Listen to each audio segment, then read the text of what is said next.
Hello, ladies and gentlemen. I want to hurry and talk to you about some additional information in writing your thrown paragraph. I want to give you a couple examples of what would earn you a 4 out of 4 and what would maybe earn you only a 1 or a 2.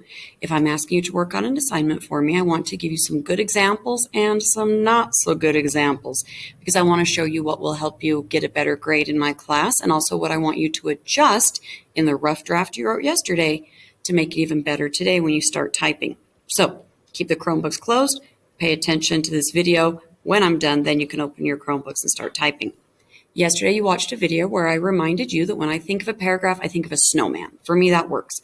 That you have your opening sentence, you have your first sentence, and that first sentence is kind of like the head of the snowman. It's the one that has the brains, it has the face, it lets you know exactly what's coming at you. So that first sentence lets you know what the paragraph is going to be about. Maybe your first sentence says something like this last weekend was really rough, period.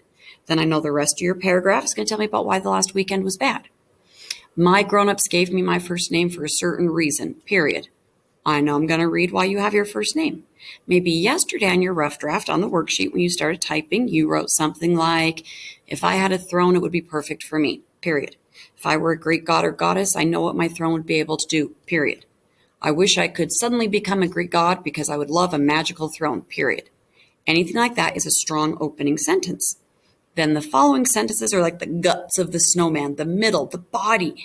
It's where the important stuff is. It's the details.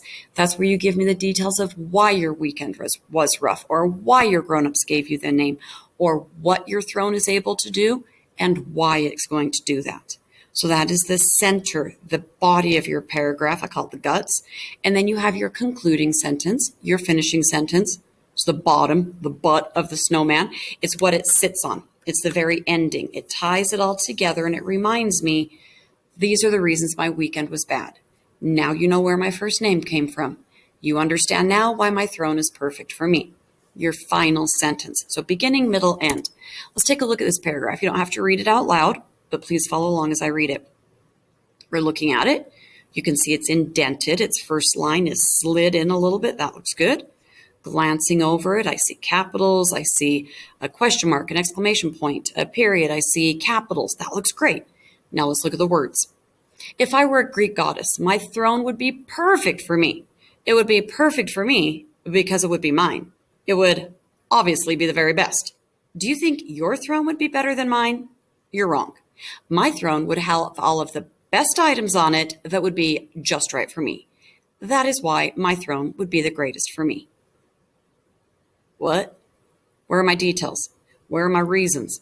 I want you in your paragraph to give me 4 reasons, 4 separate abilities, accessories, things that would be on your throne, that your throne would be able to do that would make it perfect for you. And I want to know why that makes it perfect for you. This throne has 0. Has a good opening of this paragraph. This opening sentence is really good. If I were a Greek goddess, my throne would be perfect for me. Wonderful. Final sentence. That is why my throne would be the greatest for me. Good. The guts of this paragraph, not so good. I need 4 specific things the throne can do and why they're perfect for you. Let's take a look at this one. Next paragraph. It's indented. That's nice. I see capitals. I see commas. I see periods. That's good. Let's read it. If I were a Greek god, my throne would be perfect for me. Good beginning. The arm of my throne would have a notepad so that I can draw whenever I want. It would also have a button that I could press and Takis, my favorite snack, would fly into my mouth. The throne would also have a gaming system right next to it so I could game instead of do homework. My throne would also be on wheels so I could scoot anywhere I want when I'm too lazy to walk. Excellent. It gave me 4 things. The arm would have a notepad. It would have a button for Takis, it would have a gaming system, and it would be on wheels. Not only does it tell me what would be on it, it tells me why that's important. It would have a notepad so I could draw. The Takis are my favorite snack, and they'd go in my mouth. The gaming system lets me game instead of do homework. And the throne has wheels so that I can scoot instead of walk. 4 things, 4 abilities, 4 reasons why. Great. Final sentence. As you can see, my throne would be perfect for me. Ladies and gentlemen, that paragraph is a 4 out of 4. Gave me everything I want. Indented, opening sentence, guts, the body, the details, and a concluding sentence. Fabulous. How about this one? Ooh, right away I can tell it's not indented. That's not good news. I do see punctuation. I do see capitals, so that's good. Let's read it. If I were able to create a throne for me, it would be excellent. It would be able to recline really easily. It would also have a button that makes a huge computer screen pop up in front of it. My throne would have a heated seat. Finally, my throne would have an endless supply of phone chargers on it. These are the reasons my throne would be perfect for me. That might get you a 2 because you did half of the assignment. You gave me punctuation and capitals. You gave me a good beginning. If I were able to create a throne for me, it would be excellent. You gave me a good ending. These are the reasons my throne would be perfect for me. And you gave me 4 things that would be on your throne. It would recline, huge computer screen, be heated, endless supply of phone chargers. The part that's forgotten is the why. Remember, I am your because teacher. I want your because. I need the hall pass because. I need a new seat because. I need a new reading log because.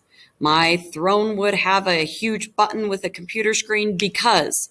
I need the because. Don't forget to tell me the because. You need that. So this paragraph would need to have those added. One more after this. Take a look at this paragraph. Not indented.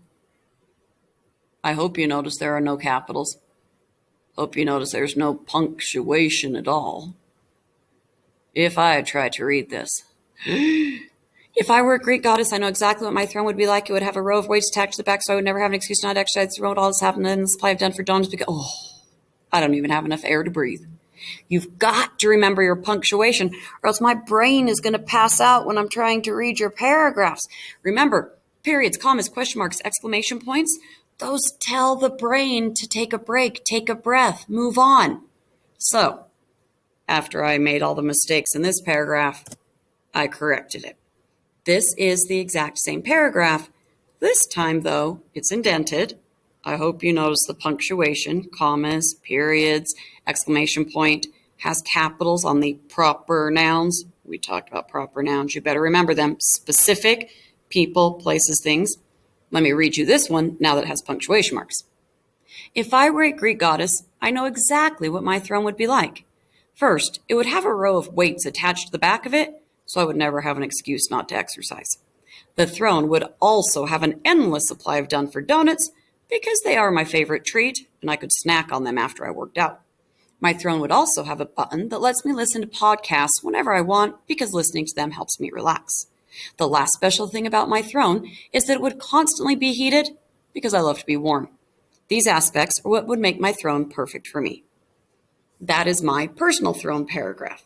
I indented it. I gave you an opening sentence. If I were a Greek goddess, I know what my throne would be like. I then gave you 4 things. It would have weights, it would have donuts, it would have podcasts, and it would have a heater. I then tell you why. So I have to work out. So I have a snack after I work out. So that I can relax. So that I can be warm. And then I gave you my closing sentence. These aspects are what would make my throne perfect for me. So ladies and gentlemen, I hope that gave you some ideas of what you can maybe tweak a little bit in the rough draft. Very first day, you brainstormed 4 things you'd want to have on your throne and why. Yesterday, you started writing your rough draft. You should have it written there on the lines on the back of your first worksheet. Today, when this video is done, you're going to open your Chromebooks and get logged in. You're going to go to a Google Doc and you're going to start typing your throne paragraph. Remember, opening sentence, 4 things, explain why, and a concluding sentence. You will have more time tomorrow. If you get done, congratulations, a nice job. Please do not keep asking about submitting it. Not going to submit it yet. You're just working on typing it. Thank you so much. Hope that helps.